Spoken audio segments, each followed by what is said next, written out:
Mendiang pemimpin umat Katolik dunia sekaligus pemimpin negara Vatikan Paus Fransiskus akan dimakamkan pada Sabtu 26 April pukul 10 pagi waktu setempat.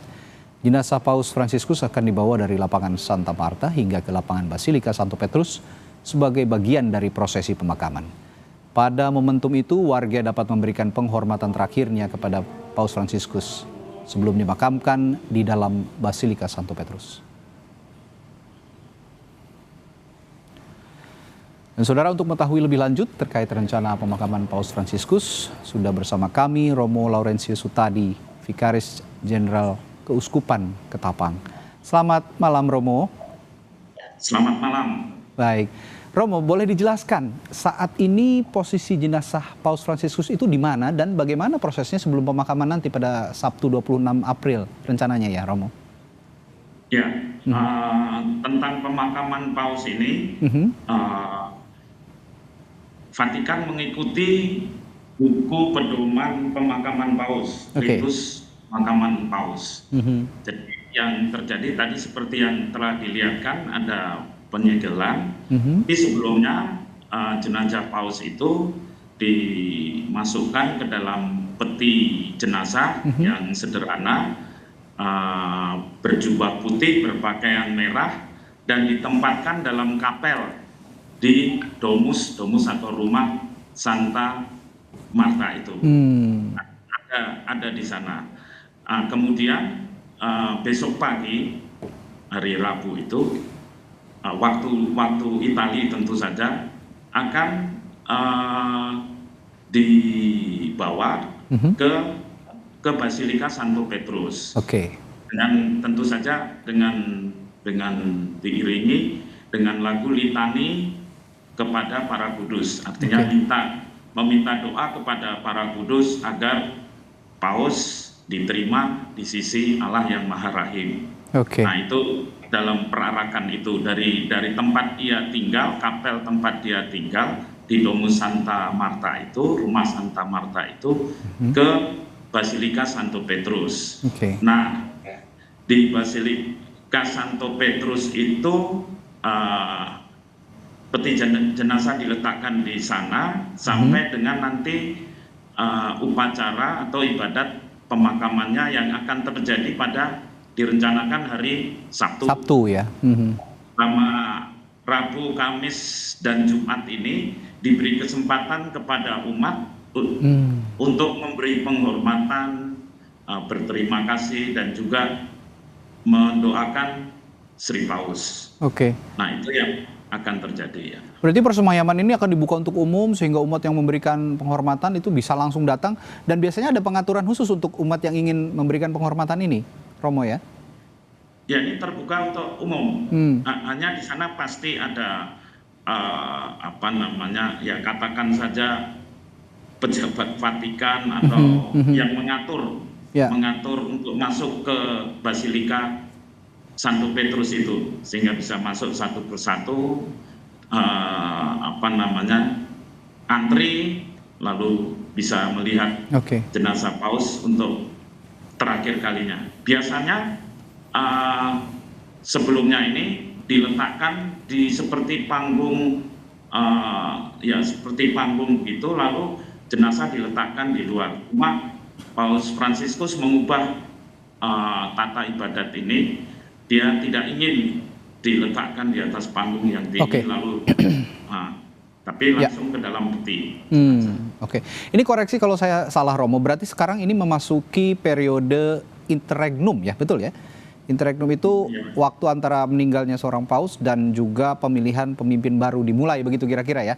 Nah, bisa dijelaskan periode ini apa yang dimaknai sebetulnya oleh umat Katolik biasanya? Ya, kalau lihat katanya inter itu antar, regnum kerajaan, itu berarti antara paus yang lama dengan terpilihnya paus yang baru. Nah, itu, dan selama paus belum terpilih, roda Vatikan ini dijalankan oleh tadi yang disebut Carmelenggo ya. Itu. Artinya sebenarnya pemimpin rumah tangga Vatikan. Hanya kalau perlu persetujuan harus ke kolegio atau para kardinal. Para kardinal. Hanya yang sehari-hari yang melaksanakan Camerlengo. Nah, sebelum pemakaman nanti, Romo, itu apakah biasanya akan ada upacara khusus di Basilika Santo Petrus? Jika memang ada, bisa Anda jelaskan prosesi seperti apa yang biasanya atau upacara khusus seperti apa yang biasanya dilaksanakan? Ya, tentu saja upacara pemakamannya seperti Paus sendiri menginginkan agar pemakamannya itu dilaksanakan dengan dari satu pihak dengan ada rasa dignity-nya, kewibawaannya, tapi juga dia ingin dimakamkan seperti orang Kristiani biasa. Oleh karena itu pasti upacaranya ya sama seperti orang Katolik biasanya dimakamkan. Atau upacara pemakaman di gereja itu ada ekaristinya, dan kemudian ada pemercikan jenazah, pendupaannya, itu biasanya begitu. Lalu, pasti ada litaninya juga, tapi kemudian Paus Fransiskus ini tidak ingin dimakamkan di Basilika Santo Petrus. Kabarnya di Gereja Santa Maria Maggiore ya? Ya, nanti lalu dibawa ke sana karena di sana ada devosi atau kebaktian kepada Maria Pelindung Rakyat Roma.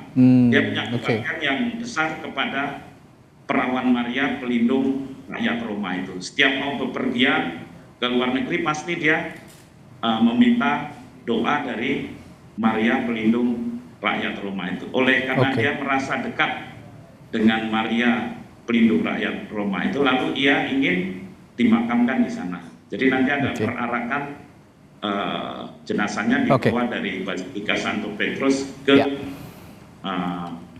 Maria Maggiore itu. Maria yang agung itu. Terakhir Romo, jika saya ingin menanyakan soal pemilihan paus yang baru, mekanismenya mungkin bisa Anda jelaskan juga. Kalau kemarin saya menerima informasi katanya 15 hari ya setelah kepergian Paus Fransiskus baru akan dilaksanakan prosesi konklav itu. Nah, itu bisa dijelaskan 15 hari ini ada ketentuannya atau bagaimana? Biasanya setelah pemakaman itu ada yang namanya Noventiales, artinya ada 9 hari untuk mendoakan Paus Fransiskus. Baru kemudian ada yang namanya konklav atau pemilihan paus baru. Yang memilih itu adalah para kardinal. Para kardinal, kecuali yang kardinal 80 tahun ke atas ikut memilih, tetapi tidak punya hak untuk dipilih lagi. Nanti kalau harus ada suaranya harus mencapai 2/3 jumlah pemilihnya itu kardinal pemilih. Nanti kalau belum sampai 2/3 umat tahu bahwa belum terpilih itu ada asap hitam keluar dari cerobong Kapel Sistina itu. Nanti kalau sudah mencapai 2/3 suaranya, lalu ada asap putih ya. Itu artinya sudah terpilih gitu ya. Sudah terpilih. Dan langsung akan inaugurasinya, pelantikan dan inaugurasinya. Nah, itu berarti tadi periode interimnya berakhir. Baik, terima kasih penjelasannya yang sangat jelas, sangat rinci sekali dari Romo. Sekali lagi Romo Laurensius tadi, terima kasih telah bergabung di Sapa Indonesia Malam. Kita jumpa lagi lain waktu, Romo. Selamat malam, terima kasih. Terima kasih, selamat malam.